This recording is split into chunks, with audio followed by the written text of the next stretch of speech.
سنبدأ جلستنا. كثيرا ما نسمع عن مفردة الدعم، كثيرا ما ترد كلمة دعم ويبدو أنها كلمة مطاطية تستخدم كثيرا للخروج من المسؤولية، رغم أنها كلمة مهمة. حينما نقول دعم فإنما ننحو منحا تطبيقيا عمليا إجرائيا. في المقاربة القادمة سنتحدث عن دعم التعايش بين الحضارات والأفراد من منطلق رؤى تطبيقية وعملية مكثفة في أوراق رصينة.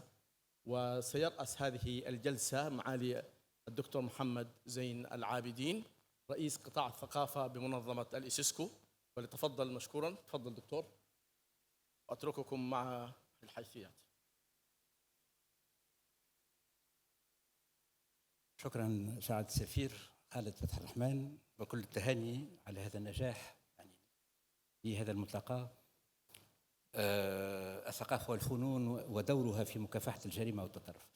إذا نواصل من خلال هذه الجلسة السادسة مباحث المطروحة، وبالنسبة للجلسة الثالثة العنوان هو أهمية دعم التعايش بين الأفراد والشعوب والحضارات في مكافحة التطرف والإرهاب. وأستدعي للغرض نفسه المحاضرين الدكتورة سيدرة طارق جميل، والدكتور ماجد الخواجة،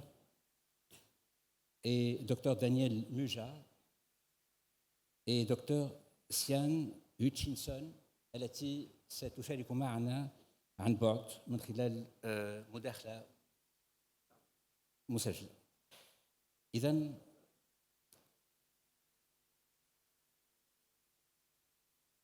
السيدة سيدرة طارق جميل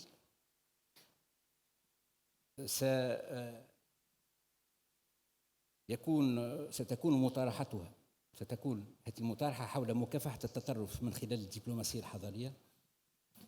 لها الكلمة.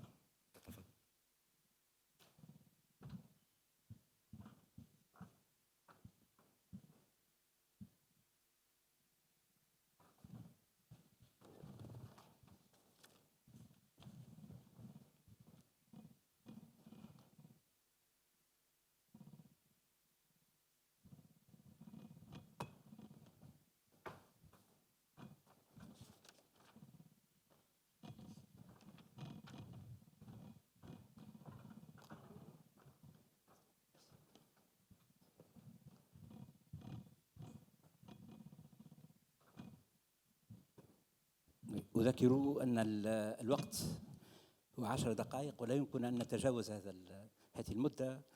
فالكلمة للدكتورة سيدرة طارق جميل، وموضوع المداخلة سيتمحور حول مكافحة التطرف من خلال الدبلوماسية الحضارية، وهو في الحقيقة مصطلح تشتغل حوله منظمة الإيسيسكو مع سعادة الدكتور خالد فتح الرحمن لإيجاد المفاهيم والصيغ والإطار العام لتقديمه دوليا. الكلمة لسيدرة، تفضلي.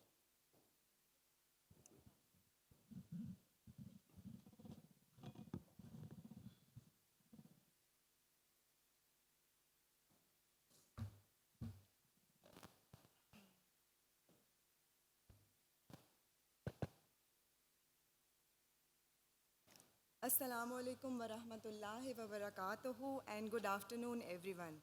I would like to begin by thanking the organizers for convening a conference of such immense importance and contemporary relevance. I'll be speaking today on how extremism can be encountered through civilizational diplomacy by making a number of pertinent points for further deliberation. Let me begin by saying that countering extremism through civilizational diplomacy has gained in prominence amid an increasingly polarized world. Seen both as an art and a science, civilizational diplomacy is an effective socio-cultural science and instrumentality in sustainably engendering global harmony and international peace. Secondly, as much as civilizational diplomacy is a scientific concept, it is also an art for a practitioner to make it fit for purpose. So the onus is on us, therefore, who are keen on inter-civilizational cooperation to refine and define this concept accordingly so that it achieve the desired goals through effective diplomatic practice.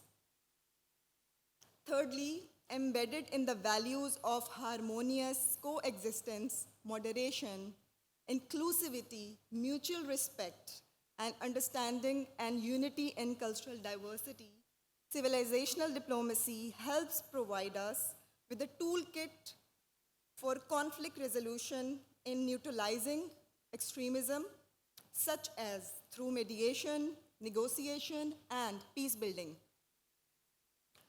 My fourth point is this: consonant with soft power influence, civilizational diplomacy is able to counter extremism by positioning itself as a non-violent diplomatic tool premised on the use of cultural artifacts and visual arts such as architecture, painting, sculptures.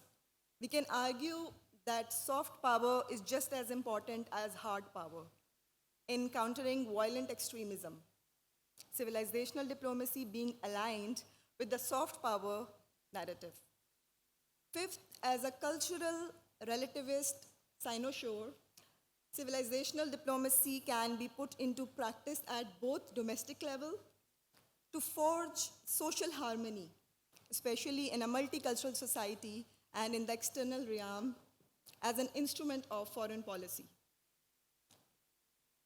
Sixthly, dovetailing civilizational diplomacy with Islamic values forms the foundational basis of Ísisco's Center for Civilizational Dialogue. An Islamic-oriented civilizational diplomacy can effectively counter extremism, including its most violent elements, which tend to be wrongly and unfairly attributed to Islam through perspectivization and contextualization. My seventh point is the importance of promoting agency within a structure to make a system work is integral for civilizational diplomacy concepts to be fruitful in encountering extremism.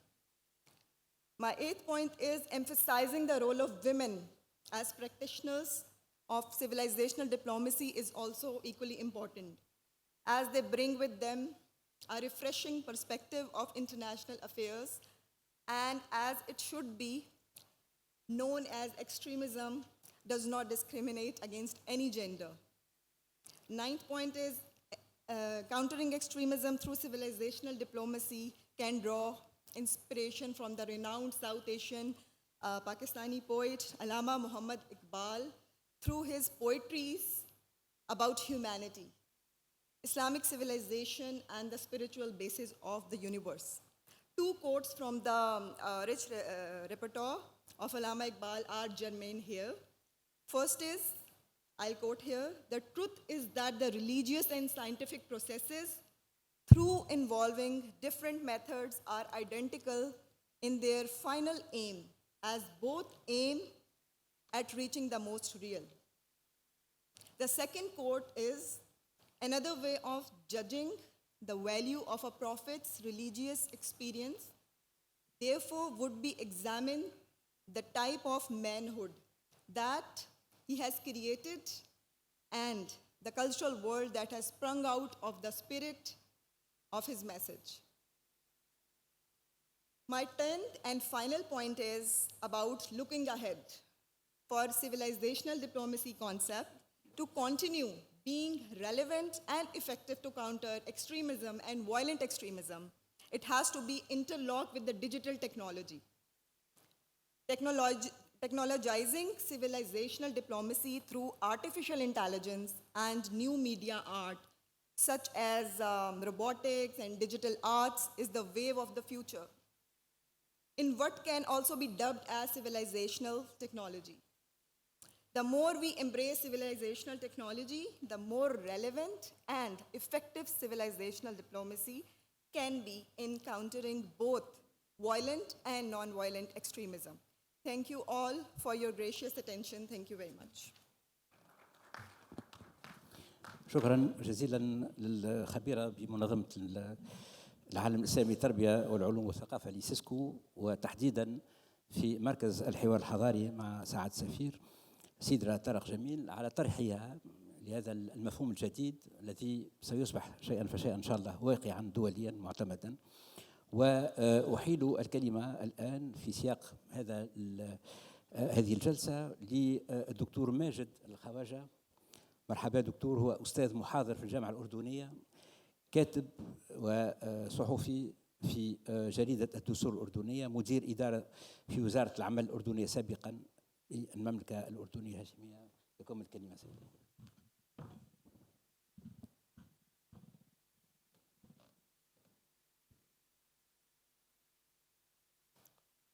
السلام عليكم.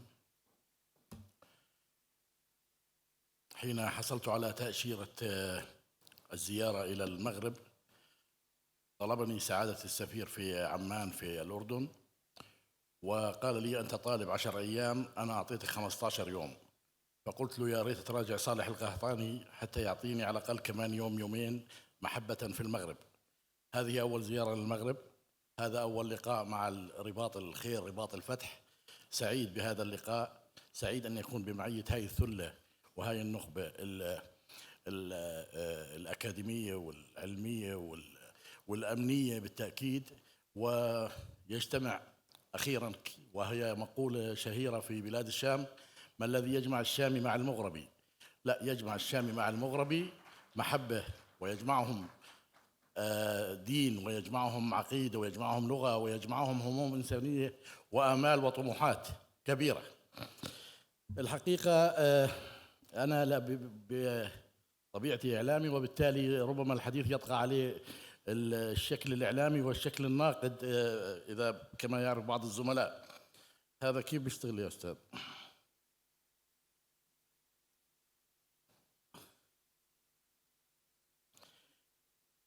لو تحدثنا منذ مطلع هذه الألفية الثالثة ومنذ العقد الأول لهذه الألفية، لهذه المئوية من هذه الألفية الثالثة، الحقيقة أن العالم بشكل عام مر بتحولات جذرية حاسمة، وهذه التحولات ليست فقط كمية بل نوعية، وكادت أن تعصف بكثير من مسلمات المجتمعات، وربما في جزء كبير منها ما يمكن تسميته بالثقافة والفنون. الثقافة كلمة الحقيقة مراوغة، كلمة يمكن أن أقول أنها مختطفة من جهات معينة تزعم أنها هي الثقافة،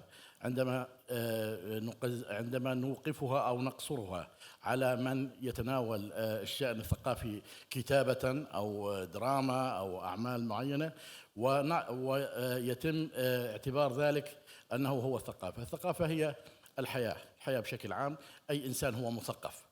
فإذا تحدثنا بهذه اللغة نتحدث عن شيء آخر، وربما يصبح الحديث له مسارات تختلف عما يقال في حالة الثقافة. عندما نأخذ منتج ثقافي وهو الإعلان الأدبي أو الإعلان الفكري له، يمكن أن تكون هناك حاجات أهم، يمكن أن تكون هناك أولويات أكثر. قد يكون الحديث عندما نتحدث أن الثقافة حالة عامة وأن كل إنسان هو مثقف، قد يصبح الحديث عن حاجات أساسية غير ملباة، قد يصبح الحديث عن الأمن والأمن الإنساني، وأنا ورقتي أيضا تتحدث في هذا المجال.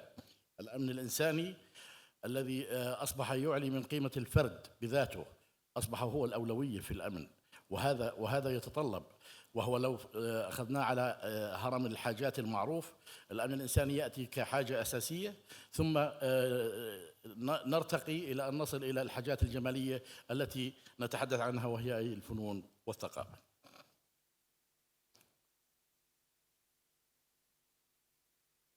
أنا حتى يعني أستغل الوقت لأنه ال10 دقائق قد لا تكفي.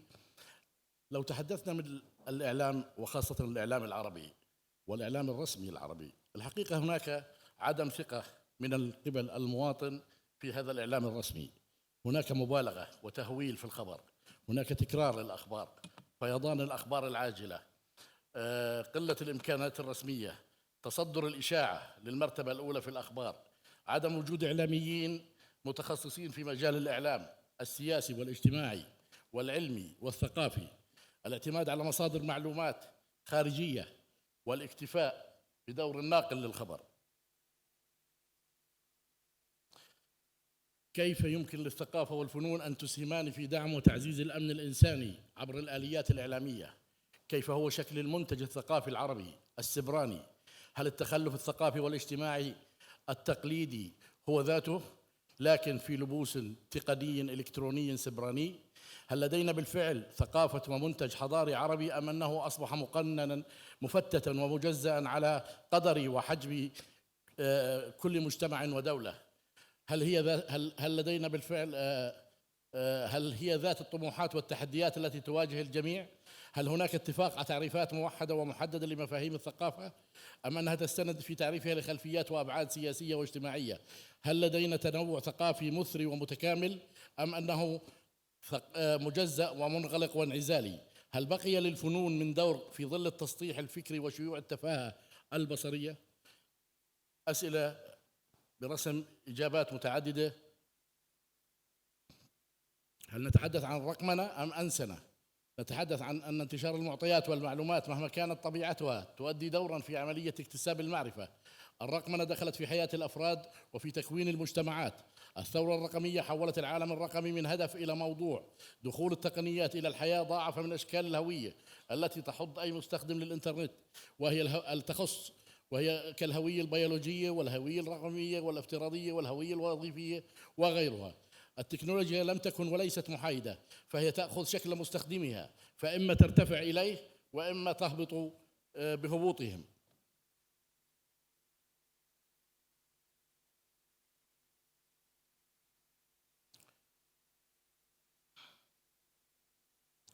بناء السلام يبدأ بابتسامة. لقد أصبحت الفنون والثقافة على نحو متزايد أدوات عملية لتعزيز التماسك الاجتماعي والتعايش والمصالحة. الفن يعد أداة ووسيلة وطريقة لإحداث تغيير إيجابي في المجتمعات. الثقافة مهمة لتحقيق التمكين الفردي والمجتمعي. هذا مشهد العالم السبراني أو المواقع التواصل الاجتماعي لعقد من الزمان ما بين عام 2010 إلى عام 2020. كنا نتحدث عن أقل من مليار مستخدم في عام 2010، وتحدثنا في عام 2020 في عام كوفيد 19 الجائحة العالمية عن ما يقارب 4 مليارات. الآن ما بعد 2020 لغاية 2023 أصبحنا نتحدث عن ما يقارب 5 مليارات وأكثر.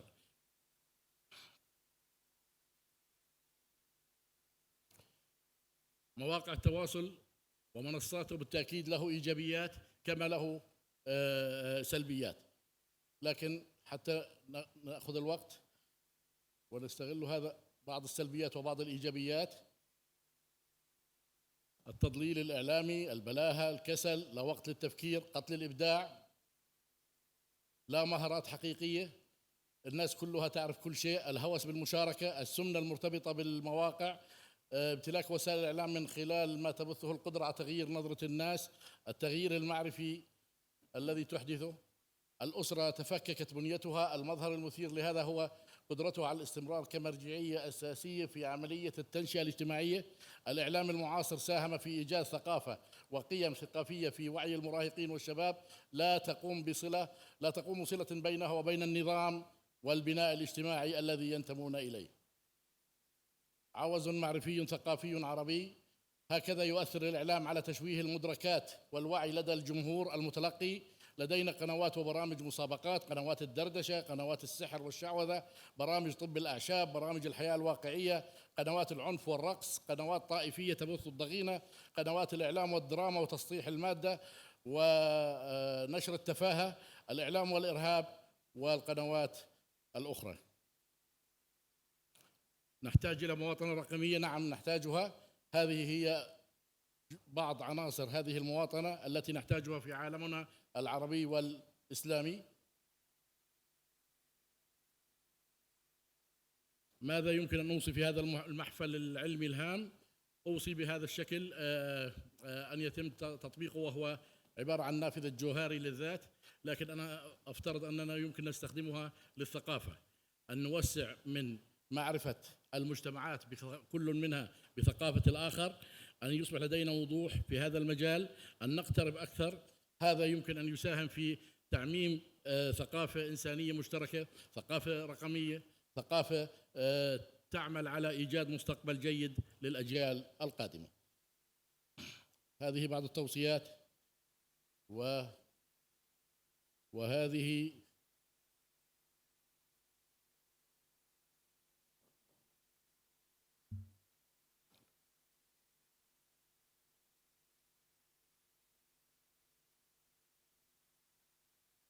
فقط هاي الشريحة بس سعادة الرئيس. هذه أمسياتنا وهذه أوقاتنا التي نقضيها على مواقع التواصل الاجتماعي بهذا الشكل. أصبحنا العالم كله أنا، وأنا كل العالم. شكرا لحسن استماعكم. أعتذر إن أطلت وأعتذر إن أخللت. شكرا. شكرا دكتور ماجد الخواجة. Donc je voudrais donner la parole à un grand spécialiste en réalité des considérations criminelles et sans doute de la lutte contre le terrorisme. Il s'agit de monsieur Daniel Muja. Donc on va voir vraiment des cas concrets et sans doute il va nous exposer ici les interférences et sans doute les concordances entre les concours de l'art en général et le marché de l'art et les contextes de criminologie dont il est spécialiste. Donc vous avez la parole, monsieur Daniel Muja.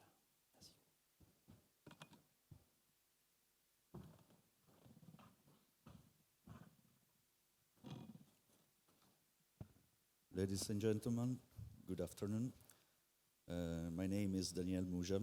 I'm in force to Interpol headquarters in Lyon, France, and which I serve for the Counterterrorism Directorate. So, briefly talking about this organization, I will try to be quick enough to keep everybody awake and slow enough to ease the precious work of the translators, the interpreters. So, organization links 195 countries all over the world.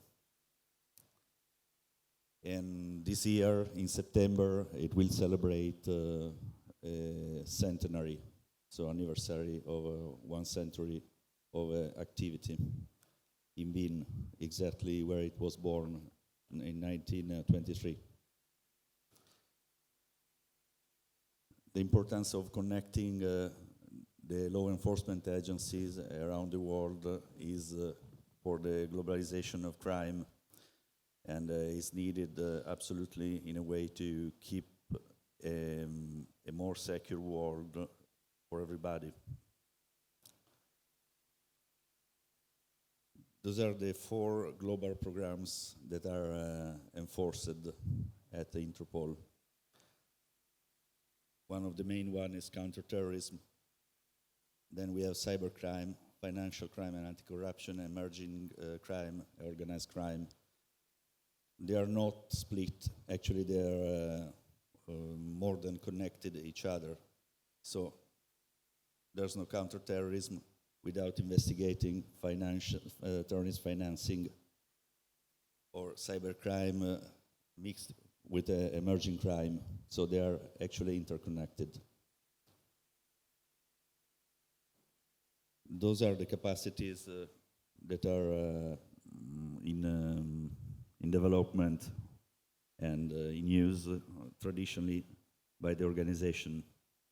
So we have the innovation, the analysis, the projects, common coordination center that is a little bit the core of the organization, since is the point where 195 countries refer 24/7. So anytime, any day of the year, there is somebody replying to some instances of local bureaus, so national central bureaus.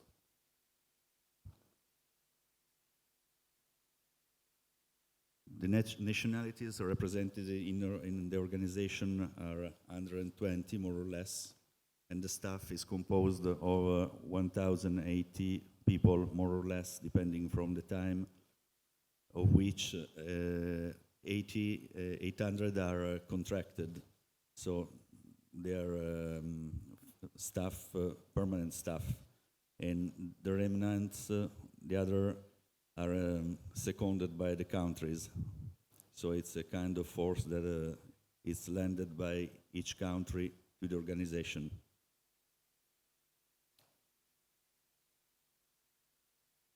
And that is the project where I'm working to. So we talk about cyber crimes, and we are talking to terrorism prevention. So the exploiting of terrorism through social media platforms. So we talk about dark web, deep web, and various social media, and the project is working at a technological level. So interception, wiretapping, observation, and in a way to keep the prevention very, very live, very working, and to give the necessary support to each countries which need that kind of support. So we jump to the challenges. The course of that kind of project are securing the chat rooms, social media platforms, VPNs, and end-to-end encryptions. And before going straight to the topic of this conference, we give an eye to knowledge for the design of national counterterrorism policies, responses, increase awareness, increase capacities, and we expect other outcomes like practical tools and guidance, enhance the skill for law enforcement, criminals, justice institutions locally. So for each and every country who joins the project. And in the end, increase international police cooperation, information sharing, that is overall the core of the organization, also for the other kind of crimes. So starting with the topic of art crossing his roads with crimes and terrorism. One example that it comes to my mind, and recently is been coming to the news always more, is the art napping. Is a neologism cloned for steal of work of arts and archaeology. And the reason is the ease of concealment, the ease of transportation, and the ease of placing the stolen object of value on the markets, different markets internationally. It leads to black market collectors. So it doesn't mean that somebody can acquire the work of art or archaeology piece unwillingly or with a bad intention. Maybe it's also a kind of a sale that occurs with good faith by the buyer. So it's even more difficult to spot the reason and the amount of money it involves. And that's the reason why. A kind of money laundering which leads to other crimes, so to financing organization, financing weapons, and all in all, is the same scheme, is not applicable only to terrorism strictly, but it can be applied to the whole style of criminal organization, kind of like mafia, camorra, 'ndrangheta, and so on. Judicial police activity and intelligence in that particular field is strictly correlated with financial intelligence. So exchange has to be eased among every country involved in this kind of activities.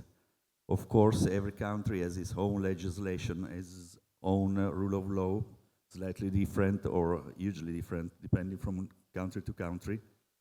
And for that reason, it's a lot used the tool of ILOR, International Letter of Rogatory, through mutual legal agreement. So talking strictly about terrorism, there is this Council resolution of United Nations that was drafted after September 11, and it draws the lines of preventing terrorism. It is it's a PDF of 5 pages, very interesting to read. Action and prevention, so art and culture and crime prevention, and art used while doing crimes. We see, for instance, vandalism and graffiti examples, and there is a webography of CPTA Security.com intending public art as a prevention mean. Vandalism and graffiti, they are linked because graffiti is made seen as a work of art anywhere there are some kind in some places. For instance, some municipalities in North Italy try to not to stop the activity and to give the ideas to the freedom of speech of young people who's graffitiing and spraying. So they dedicated some certain area in an industrial abandoned building on purpose to spray and graffites. Conclusion. For instance, other municipalities, we cut and go, okay. So in the end, artistic expression as art and cultural activities provide platform for open dialogue, fostering understanding and empathy among different and varied communities, and counteracting the extremists, encourages respectful exchanges and challenging extremist narratives. Through that, through art, we can help counter radicalization, and that's for sure. Many times. Merci. Ça sera tout. Okay. So, supplying of art to, for instance, inmates grants reducing their offending rate to 35 to 30%. And so that's also an experiment was made by some penitentiary and judicial institutions. I jump to the end. Merci beaucoup. Okay. And so that's the final consideration, 30 seconds. There are 3 levels on which sociologists, counterterrorism operators, and other sector specialists agree. There's primary prevention aimed to societary groups in general. Secondary prevention is targeting vulnerable groups. Tertiary prevention is more focused on already partialized radicalized groups and individuals. So for the moment, I would like to thank you, and I hope to add more time for this, but that's good enough, and shukran. Merci. Thank Merci you. beaucoup. شكرا جزيلا. المتدخلة الموالية هي سيان ووتشينسون، ستتدخل عن بعد، وموضوعها في الحقيقة استغلال الجماعات الإرهابية المتطرفين العنيفين للفن والثقافة ورواية القصص في ألعاب الفيديو والمنصات الرقمية الجديدة. هي ستتدخل عن بعد، وأعتقد أن هذه شهادة هامة جدا، لأن عادة ما نتحدث عن البيئة الثقافية، وهذا اختراقات في الحقيقة عن بعد من خلال السيبر وكل ما يتعلق بالتقنيات الجديدة والتكنولوجيات الحديثة. لها الكلمة.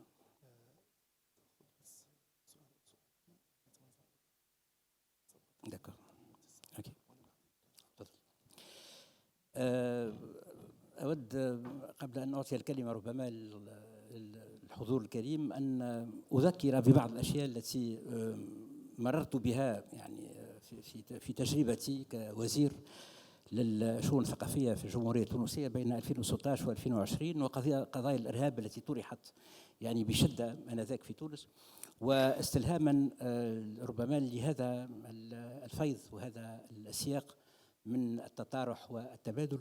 أعتقد أن القضايا التي طرحت أساساً آنذاك يعني في تونس بعد هجمات على متحف باردو 2015، كذلك ما وقع التذكير به من الأستاذ رياض مرابط في الفنادق التونسية من هجمات إجرامية وإرهابية وغيرها. في الحقيقة احنا طرحنا القضية من زوايا الهيكلة الثقافية وإعادة يعني ما يسمى ما يدعى بالمواطنية الثقافية. يعني اعتبرنا أن ربما هناك فقط للحضور الثقافي في الجهات يعني التونسية، مما دعا من خلال هذا الغياب ربما وما يعانيه الشباب بصفة عامة يعني من قلة إدراك ومرافقة، وأنهم البعض منهم ينخرط في هذا السياق الإجرامي يعني من التطرف والمغالاة والغلو وكذا. يعني أعتقد أن القضية الثقافية اليوم هي لا يمكن أن تأتي كنتيجة، والموضوع هنا هو الثقافة ودورها في مكافحة الجريمة والتطرف. هناك ربما عمل استباقي لابد أن نقيمه من خلال هذه الهيكلية التي لابد أن تتوفر لدينا من خلال وعي جديد بمفهوم الثقافة، وكذلك موقع الثقافة من السياسات التنموية بصفة عامة، وموقع الفنون. وربما هذا التحفظ الذي لدى بعض الدول إلى حد الآن من مقام الفنان وموضع الفنان ودور الفنان، وهذه الملابسات ربما بين الفن والحرية والفن والأخلاق والفن. يعني أعتقد أن هذا الطرح هو في صميم اهتمامنا اليوم في هذا الملتقى.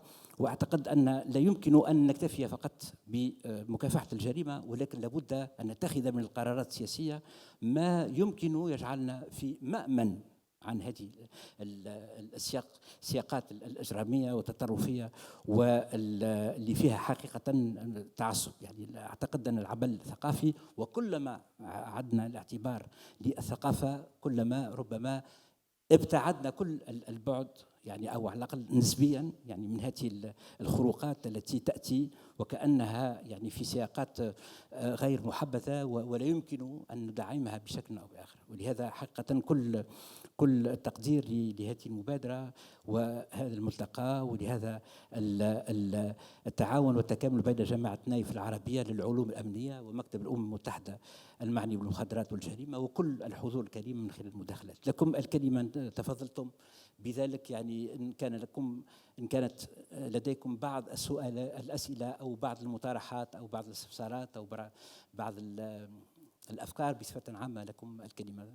تفضلوا. تفضلوا.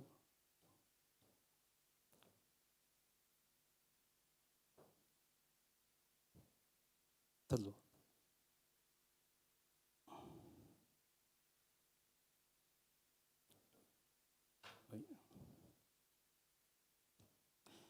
أستاذ رياض مرابط. تفضل السيدة، تفضل دكتورة، تفضل. السلام عليكم ورحمة الله وبركاته. أوجه مداخلتي للسيد من الانتربول، السيد سان دانيال من الانتربول الدولي. حضرتك اتكلمت عن موضوع مهم جدا، وهو العلاقة ما بين الإرهاب الإلكتروني أو كأحد الجرائم الإلكترونية وكيف أنه مهدد للأمن السيبراني. أنا سبق يمكن ناقشت هذه القضية، بس في علاقة اتناقشت بعض الجرائم الإلكترونية المتصلة بالنساء مستخدمات شبكات التواصل الاجتماعي، وكيف أن الجرائم الإلكترونية دي عابرة للقارات وتعد من المخاطر الكبيرة جدا التي نعاني منها في مجتمعنا الحالي. وصراحة الحلول يعني لم تكن متاحة نظرا لامتداد شبكة الإنترنت وكثرة مستخدمي الشبكة وكثرة مستخدمي التواصل الاجتماعي. دي نقطة. النقطة الثانية أنا عايزة أعرف يعني تلقي لنا مزيد من الضوء حول الجرائم المتعلقة بالإرهاب الإلكتروني وعلاقتها بتهديد الأمن السيبراني. شكرا لحضرتك. Vous la parole, s'il vous plaît. Sure. Can you hear me? All right. So there's no real definitive solution. Investigative techniques, intelligent techniques proceed from time to time, and we must say that experience in this field makes makes the matter easier to solve. Anyway, you were asking how maybe refer to social platforms, how terrorism is involved in this. Terrorism is involved in this for the aspect of radicalization and proselytism that is essentially made through social platforms and through media, and also with images. So examples, videos, emulation, and so this kind of survey, this kind of monitoring and observing help the local law enforcement and intelligence agencies to proceed in a certain way to shield more young people to be involved in radicalization and to prevent eventual terrorist plots. And then we could get on talking about the technical means for hours. So meme techniques, double distributors, those attacks, and the same technique that are used for hacking. Those are basically the specialist techniques that you use in intelligence to spot some kind of movements, some kinds of correlations. Of course, you have to go through the mutual legal agreements among countries, because some kind of observation, active observation, I mean wiretapping, I mean observing the network, collecting sample evidence and data, which will be provided in case of attack or something, and in case the perpetrators are arrested and brought before a court. It has to be contracted among different countries, and there is where it comes to the point, the technical aspect of the stuff. The thing is to provide as much as probatory samples as possible, and to prevent at maximum radicalization and proselytism of a group which may come to offend more than we already know, the traditional ones, unfortunately. But I have to say one thing, that 195 countries all linked is a strength, a point of strength, very, very strong. But on the other side, this kind of cooperation is not mandatory. So if some country wouldn't like to cooperate or wouldn't like to reply to a question, a straight question from a national central bureau, let's say from Madrid, Porto, Rome, Paris, and they wouldn't like to reply, they are not obliged. It's not mandatory. So I think there is something else that I'm missing about what you want to know. Tell me.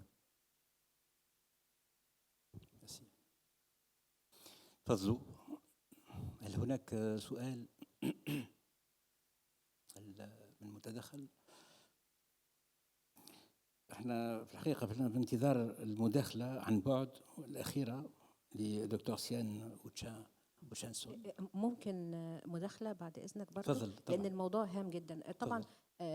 للسيد دانيال برضو كخبير في الانتربول، هناك مشكلة كبيرة جدا هي الجرائم الإلكترونية الموجهة ضد النساء والفتيات مستخدمات شبكات التواصل الاجتماعي. يمكن أنا تناولت هذا الموضوع في أحد الأبحاث ونشرته في مجلة علمية. الموضوع خطير جدا وليس له حل، يعني بالذات لأن احنا في مجتمعاتنا العربية لدينا خصوصية ثقافية متعلقة بالمرأة، وأيضا إن في آثار سلبية كبيرة جدا على المستوى النفسي وعلى المستوى الاجتماعي متعلقة بالضحايا من النساء المتعرضات للابتزاز الإلكتروني، للتنمر الإلكتروني، ولمختلف أنواع الجرائم الإلكترونية الموجهة ضد نساء مستخدمات شبكات التواصل الاجتماعي، الفيسبوك وتويتر بصفة خاصة، لأن الفيسبوك أكثر ما يستخدم في يعني شمال أفريقيا بصفة خاصة يعني. فأنا عايزة حضرتك كخبير في الانتربول إيه الحلول؟ يعني مدونا بحلول لهذه القضية. دي نقطة. وأيضا أتوجه لمنظمة الإيسيسكو وجامعة نايف للعلوم الأمنية، أتمنى يكون في ملتقى أو مؤتمر يناقش هذه القضية، لأن هي قضية هامة للغاية. وأنا قلت في آثار وخيمة بتدفع بعض الضحايا على المستوى العربي وأيضا على مستوى الدول الأجنبية للانتحار جراء التنمر الإلكتروني والابتزاز الإلكتروني. تمام. فكخبير دولي في الانتربول، يعني ايه اللي تقدر الحلول اللي نقدر يعني نتناولها؟ يعني مش هنقدر نحل القضيه دي على ما اعتقد، لان طبعا ما زال استخدام كبير جدا لشبكات التواصل الاجتماعي، وما زال هناك مجرم الكتروني بيتعمد ارتكاب جريمته في المجتمع الافتراضي، لان طبعا ما حدش يقدر يكتشف هويته. فتفضل يا فندم. شكرا جزيلا. دكتوره سماح لطفي. I think that that might be a matter of psychological, sociologist, or anthropologic kind, but for the aspect of policing, we are doing the same kind of observation and monitoring of the network. Years ago, I've been working extensively on the blue whale phenomenon. I don't know if somebody ever heard about this. Blue whale is a kind of instigation to suicide, targeted, unfortunately, more or less to minor-aged people accessing internet through some challenges. And nowadays, it seems slightly mitigating. This mitigation doesn't come actually by school education or something. It comes just from social media cooperation, kind of like Facebook and Twitter and so on, with law enforcement agencies. That means that monitoring and observation is done in an extensive way for this kind of crimes against person and grievous crimes against person, even for what is concerning defamation, online defamation, slandering, revenge porn, and so on. Everything is monitored and carefully examined. In Italy, there is a service of state police called Postal Police Service, which deals on purpose just on this kind of crimes. While, for instance, financial and tax police, they are dealing more on terrorist financing and frauds and scams and everything that is perpetrated through the internet. So technical tools are available and effective. It also, everything depends from the single will of every country with the legal agreements among each other in order to ease this kind of cooperation. For instance, if the offender is placed let's say in Taiwan, Singapore, or another country, it takes time to collect the evidence, IP addresses, elements, probatory elements of evidence. Then they have to forward it to that country just through judicial channel or diplomatic channel. Is not possible that me as a law enforcer, I decide by myself to write and correspond directly with a colleague and request data of the perpetrator or the offender, even if I already have in my hands the evidence and the samples that point straightly to the offender. So there is a judicial activity that keeps in between the technical mean and law enforcement, and that's a grant of human rights. شكرا. Merci beaucoup. Alors, ننهي سيدات وسادة، شكرا المحاضرين وشكرا لتدخلاتكم. ننهي مع هذه الفيديو وهذه المداخلة لدكتور سيان هوتشنسون، ونمر بعدها إلى الحصة والجلسة الموالية. شكرا جزيلا. شكرا.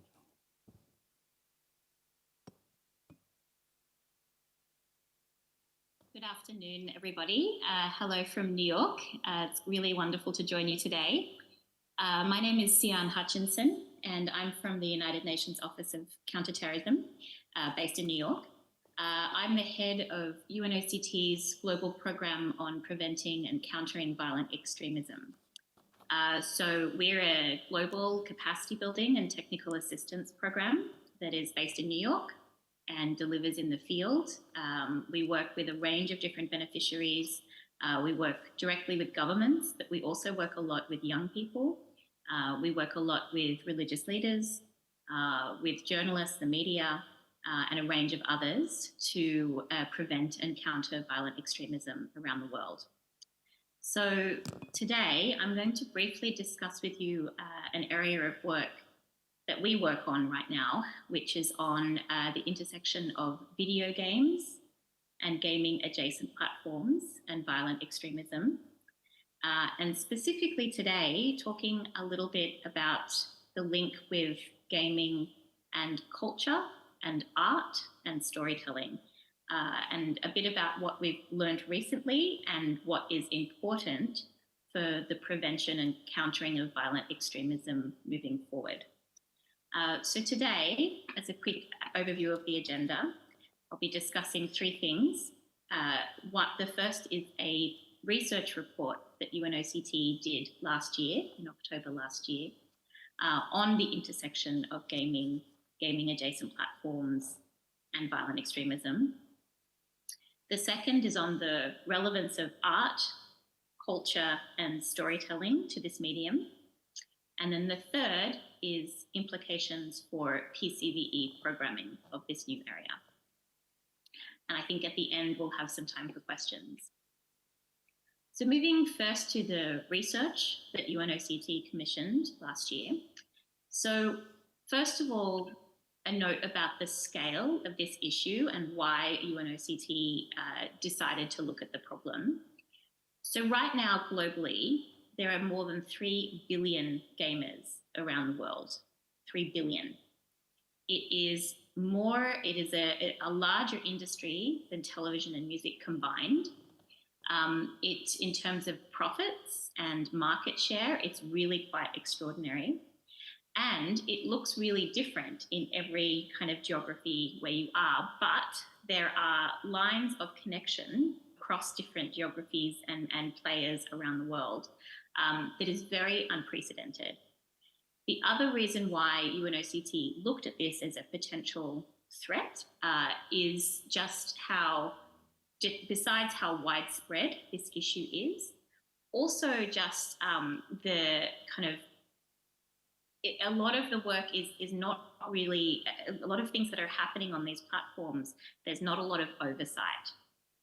So law enforcement finds it quite hard to monitor what is happening on these platforms. The scale of innovation and change and how things operate on these platforms is very fast. So for UNOCT, we saw this as a real challenge in the space of PCVE moving forward. So the research that we did, it took on 3 phases. Three issues that we kind of focused on. The first was on terrorist production of video games, which is certainly something that many people in the room will be familiar with. Al-Qaeda has produced their own video games, so has Daesh. The second is on the terrorist use of existing video games and gaming adjacent platforms. And the third is on the kind of use of the broader digital gaming environment. So not just in-game interaction with terrorists and violent extremists, but also what happens in the broader gaming ecosystem.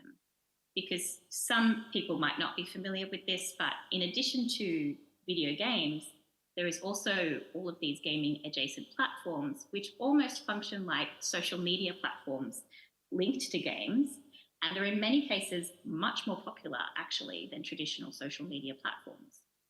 So we're talking about platforms like Discord and Twitch, billions of people around the world kind of linked on these platforms. So the research that we did took on 3 phases. The first was we did a literature review of current research on this issue, and we found that there is not a lot. This is really an emerging area of threat that we kind of focused on.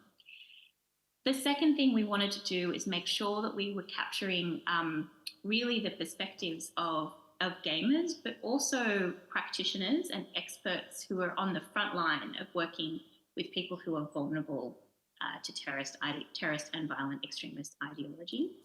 So we did arrange focus groups with people who are frontline workers in this space and also experts who are kind of gaming experts, but not particularly violent extremism experts, but could really kind of bring the cutting edge information about this topic. The third thing we did is to actually hear from gamers themselves. So because we are a capacity building unit, any research that we do is for the purpose of better evidenced, informed capacity building intervention. So it's important for us that the end user of this capacity building, kind of their voices are heard throughout this work. So we actually managed to survey more than 600 gamers around the world to really understand what their experience of these platforms is like, and also their exposure to violent extremist content on these platforms. In terms of some of the key findings,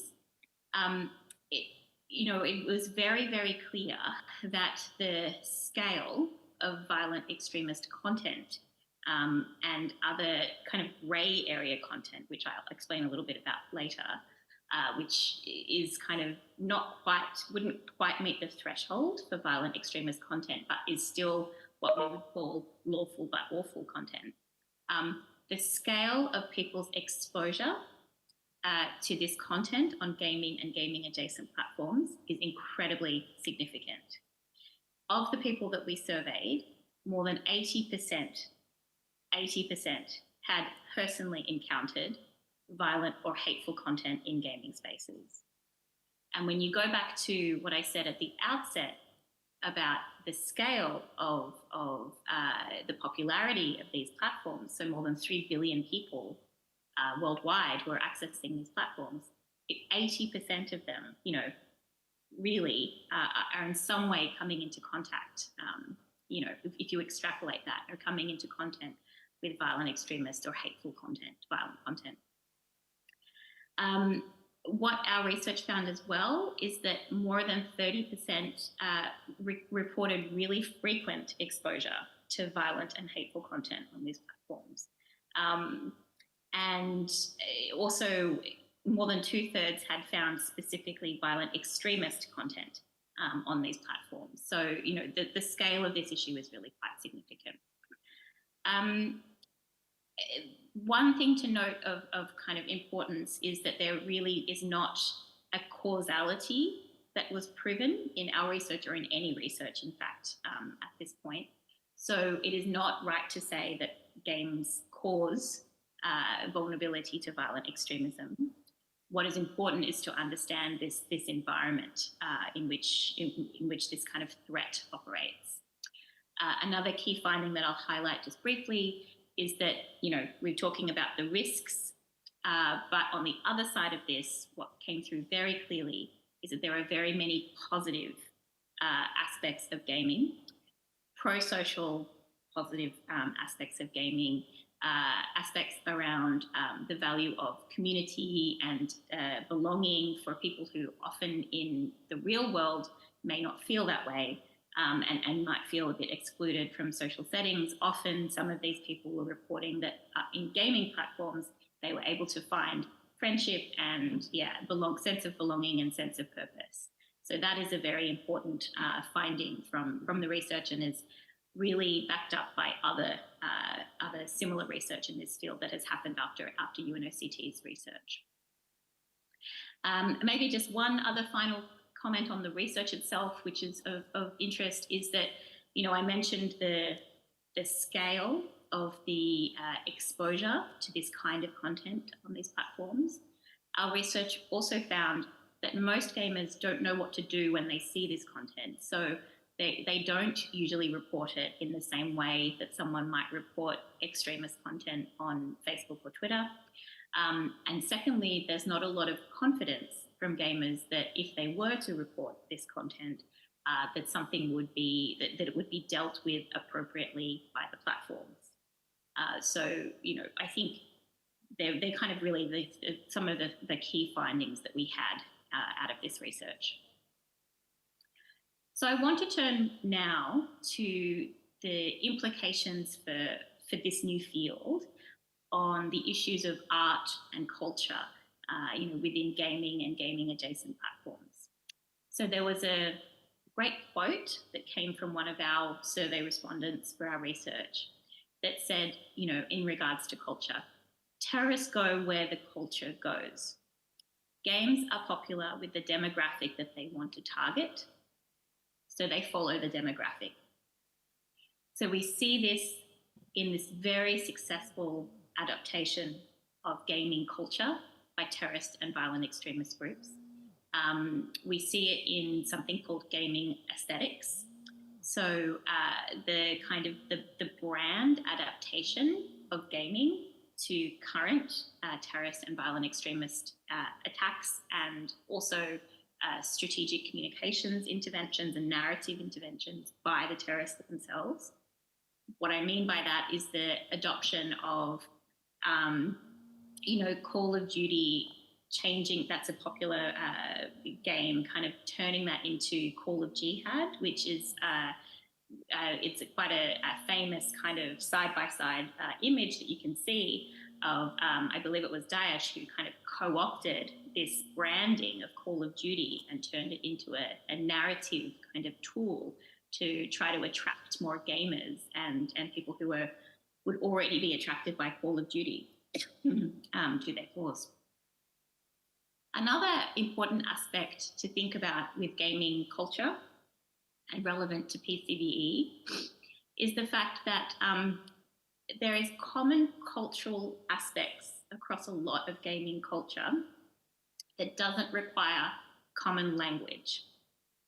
So this is a very important issue when you're thinking about the prevention and countering of violent extremism, because what this means is that people globally can connect on these platforms, particularly gaming adjacent platforms, so communication platforms attached to games.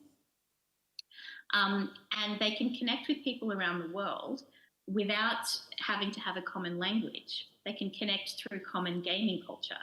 And so we see this through common memes and other branding devices where people can connect. Merci infiniment. Merci beaucoup. Merci. Thank you. Thank you very much. Thank you. Thank you. Thanks. شكرا. إذا ننهي هذه الجلسة التي كانت مطولة نوعا ما، ونستأنف البقية لأن أعتقد أن المشوار لا يزال أمامنا. شكرا لكم وشكرا لانتباهكم.